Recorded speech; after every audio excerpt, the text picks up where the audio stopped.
Hi friends, എല്ലാവർക്കും നമസ്കാരം. അപ്പോൾ ഇന്ന് നല്ലൊരു നെയ്യപ്പമാണ് കാണിക്കുന്നത്. ഇത് ഗോതമ്പ് പൊടി വെച്ചിട്ട് ഇൻസ്റ്റൻ്റായി ഉണ്ടാക്കുന്ന ഒരു നെയ്യപ്പമാണ്. അപ്പം തന്നെ ഉണ്ടാക്കിയെടുക്കാം കേട്ടോ. നല്ല സൂപ്പർ ടേസ്റ്റാണ്. ഇത് നമുക്ക് അത്ര പെട്ടെന്നൊന്നും മനസ്സിലാവില്ല അത് ഗോതമ്പ് കൊണ്ടാണ് ഉണ്ടാക്കിയിരിക്കുന്നതെന്ന്. ശരിക്കും നമ്മൾ സാധാരണ അരി കൊണ്ട് ഉണ്ടാക്കുന്ന അതിനേക്കാൾ വേണമെങ്കിൽ കുറച്ച് കൂടുതൽ ടേസ്റ്റേ ഉള്ളൂ. അത്ര ടേസ്റ്റുള്ളൊരു നെയ്യപ്പമാണ്. അപ്പോൾ നമുക്ക് കണ്ടു നോക്കാം എങ്ങനെയാണ് ഉണ്ടാക്കുന്നതെന്ന്. അപ്പോൾ അതിന് മുന്നേ നിങ്ങൾ നമ്മുടെ ചാനൽ സബ്സ്ക്രൈബ് ചെയ്തിട്ടില്ലെങ്കിൽ ഒന്ന് സബ്സ്ക്രൈബ് ചെയ്യാനും ഫോളോ ചെയ്യാനൊന്നും മറക്കണ്ട. അപ്പോൾ അതിന് വേണ്ടിയിട്ട് ഒരു 1/2 കപ്പ് ഗോതമ്പ് പൊടിയാണ് എടുത്തിരിക്കുന്നത്. 2 ടേബിൾ സ്പൂൺ അരിപ്പൊടിയാണ് എടുത്തിരിക്കുന്നത്. ഇത് വറുത്ത അരിപ്പൊടി, ഇടിയപ്പത്തിൻ്റെ പൊടിയാണ് എടുത്തിരിക്കുന്നത്. ഇനി ഇതിലേക്ക് 2 ടേബിൾ സ്പൂൺ റവയാണ് ചേർത്തിരിക്കുന്നത്. വറുത്തതോ വറുക്കാത്തതോ ചേർക്കാം.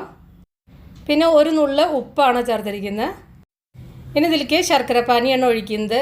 1/2 കപ്പ് വെള്ളത്തിൽ ഒരു 100 ഗ്രാം ശർക്കര അല്ലെങ്കിൽ ഒരു 1/2 കപ്പ് ശർക്കര എടുത്തിട്ട് അലിയിച്ചെടുത്തതാണത്. ഇപ്പോൾ ഒന്ന് ചൂടാറിയതിൻ്റെ ശേഷമാണ് കേട്ടോ ഞാൻ ശർക്കര പാനി ചേർത്തത്. ഇപ്പോൾ ഇത് നന്നായിട്ടൊന്ന് അടിച്ചെടുത്തിട്ടുണ്ട്. ഇനി ആ മിക്സിയുടെ ജാറ് ഒരു 1-2 ടേബിൾ സ്പൂൺ വെള്ളം ചേർത്തിട്ട് അത് കഴുകിയതും കൂടി ഇതിലേക്ക് ഒഴിക്കണം. നന്നായിട്ടൊന്ന് മിക്സ് ചെയ്യുക. ഇതിലേക്ക് കുറച്ച് തേങ്ങാക്കൊത്ത്, ഇത് നെയ്യിൽ വറുത്തിട്ടൊന്നുമില്ല, നേരിട്ട് ചേർക്കുകയാണ്. ഒരു 2 ടേബിൾ സ്പൂൺ തേങ്ങാക്കൊത്തുണ്ടായിരിക്കും. നിങ്ങൾക്ക് വേണ്ടത് ചേർക്കട്ടോ, കൂടുതൽ ചേർത്താൽ അത്രയും ടേസ്റ്റാണ്. ഒരു 1/4 ടീസ്പൂൺ ചെറിയ ജീരകം, ഒരു 1/2 ടീസ്പൂൺ എള്ള്, ഇതെല്ലാം കൂടി ചേർത്തിട്ടുണ്ട്.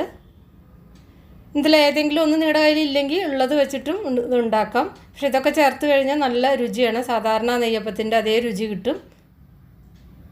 എല്ലാം കൂടി ചേർത്തിട്ട് നന്നായിട്ട് മിക്സ് ചെയ്യണം. ഇതിനി ഒരു 5 മിനിറ്റ് ഒന്ന് റെസ്റ്റ് ചെയ്യാൻ വെക്കണം. 5 മിനിറ്റ് മതി, അതിൽ കൂടുതൽ വെക്കണ്ട കേട്ടോ. അപ്പോൾ 5 മിനിറ്റ് കഴിഞ്ഞിട്ടുണ്ട്. ഇനി ഇതിലേക്ക് ഒരു നുള്ള് സോഡാപ്പൊടിയാണ് ഞാൻ ചേർത്തിരിക്കുന്നത്. അതായത് 1/8 ടീസ്പൂണിൻ്റെ പകുതി കേട്ടോ. അത്രേ ചേർക്കുള്ളൂ, വളരെ കുറച്ചേ ചേർക്കുന്നുള്ളൂ. അപ്പോൾ ഒരു നുള്ള് സോഡാപ്പൊടി ഒന്നും ചേർത്തുകൊണ്ട് ഒരു പ്രശ്നമില്ല. നമുക്ക് നല്ല ടേസ്റ്റുള്ള അപ്പം ഉണ്ടാക്കിയെടുക്കാനും പറ്റും. പിന്നെ സോഡാപ്പൊടി ആൽക്കലൈനാണ് കേട്ടോ. അപ്പോൾ സോഡാപ്പൊടി ചേർത്ത് കഴിഞ്ഞാൽ പുറമെ ഇങ്ങനെ മൊരിഞ്ഞിട്ട് ഉള്ളിൽ നല്ല സോഫ്റ്റായിട്ട് നല്ല ടേസ്റ്റുള്ള നമുക്ക് നെയ്യപ്പം ഉണ്ടാക്കിയെടുക്കാൻ പറ്റും. ഇപ്പോൾ ബാറ്ററൊക്കെ റെഡിയായി. അപ്പോൾ അതിലേക്ക് എത്ര വെള്ളമാണ് ഒഴിച്ചതെന്ന് പറയാം. നമ്മൾ ശർക്കരപ്പാനി ഉണ്ടാക്കാൻ ഒരു 1/2 കപ്പ് വെള്ളം ഒഴിച്ചു. പിന്നെ ഒരു 1/4 കപ്പിൻ്റെ അടുത്തും കൂടിയും വെച്ച് വെള്ളം ഒഴിച്ചു കേട്ടോ. ഞാൻ പിന്നീട് ഒഴിച്ചു. ഇതിപ്പോൾ കുറച്ചും കൂടി കട്ടിയിലാണ്. പിന്നെ ഞാൻ ഒരു പ്രാവശ്യം ഉണ്ടാക്കിയപ്പോൾ ശരിയായി കട്ടി കൂടുതൽ തോന്നി. അപ്പോൾ ഞാൻ കുറച്ചും കൂടി ഒഴിച്ചിട്ടുണ്ടായിരുന്നു കേട്ടോ. അപ്പോൾ എല്ലാം കൂടിയിട്ട് മൊത്തം ഒരു 1/4 കപ്പ് വെള്ളം, ഒരു ടീസ്പൂണൊക്കെ കുറവുണ്ടായിരിക്കും കേട്ടോ 1/4 കപ്പ് വെള്ളത്തിന്. അപ്പോൾ അത്രയാണ് ഒഴിച്ചിട്ട് ബാറ്റർ ഉണ്ടാക്കിയത്. അതായത് കട്ടി കൂടാനും പാടില്ല. അതായത് ഇഡ്ഡലി ബാറ്ററിൻ്റെയും ദോശ ബാറ്ററിൻ്റെയും ഇടയിലുള്ള ഒരു കൺസിസ്റ്റൻസി. കട്ടി കൂടാനോ കുറയാനോ പാടില്ല. ഞാനിപ്പോൾ ഇത് എളുപ്പത്തിന് വേണ്ടിയിട്ട് വെള്ളപ്പം ഉണ്ടാക്കില്ലേ, വെള്ളപ്പത്തിൻ്റെ ചട്ടിയിലാണ് ഉണ്ടാക്കുന്നത്. അപ്പോൾ കുറച്ച് എണ്ണ ഒഴിച്ചാൽ മതി. അപ്പോൾ അതിലേക്ക് ഞാൻ ആവശ്യത്തിന് വെളിച്ചെണ്ണയാണ് കേട്ടോ ഒഴിച്ചിരിക്കുന്നത്. വെളിച്ചെണ്ണയിൽ ഉണ്ടാക്കുമ്പോഴാണ് ഇത് നല്ല ടേസ്റ്റിൽ നമുക്ക് ഉണ്ടാക്കിയെടുക്കാൻ പറ്റുക. അപ്പോൾ എണ്ണ ഒരുവിധം ചൂടായി വരുമ്പോൾ ഇതിലേക്ക് ഒരു 2 സ്പൂൺ ബാറ്റർ ഒഴിക്കുക. അപ്പോൾ എണ്ണ കൂടുതൽ ചൂടാവാനും പാടില്ല, തീരെ ചൂടില്ലാതെ അങ്ങനെയും പാടില്ല കേട്ടോ. എന്നിട്ട് ഇതേപോലെ എണ്ണ അതിൻ്റെ മീതേക്ക് ഇങ്ങനെ ഒഴിച്ചു കൊടുക്കുക. അപ്പോൾ അതിങ്ങനെ പൊന്തി പൊന്തി വരും, പൊള്ളച്ച് വരും. എന്നിട്ടിത് മറിച്ചിടാം. ഇപ്പോൾ ഇതാ മറിച്ചിട്ടിട്ടുണ്ട്. എന്നിട്ട് മറ്റേ സൈഡും ഒരു മീഡിയം ഫ്ലെയിമിലേക്ക് വെച്ചിട്ട് പിന്നെ അത് നന്നായിട്ട് വേവിച്ചെടുക്കണം, അല്ലെങ്കിൽ ഉള്ളിൽ വേവില്ല. കണ്ടില്ലേ, സൂപ്പർ നെയ്യപ്പം റെഡി ആയിരിക്കുന്നു. നല്ല പൊന്തി വന്നിട്ടുണ്ട്. അതേപോലെ തന്നെയാണ് അതിൻ്റെ ടേസ്റ്റും.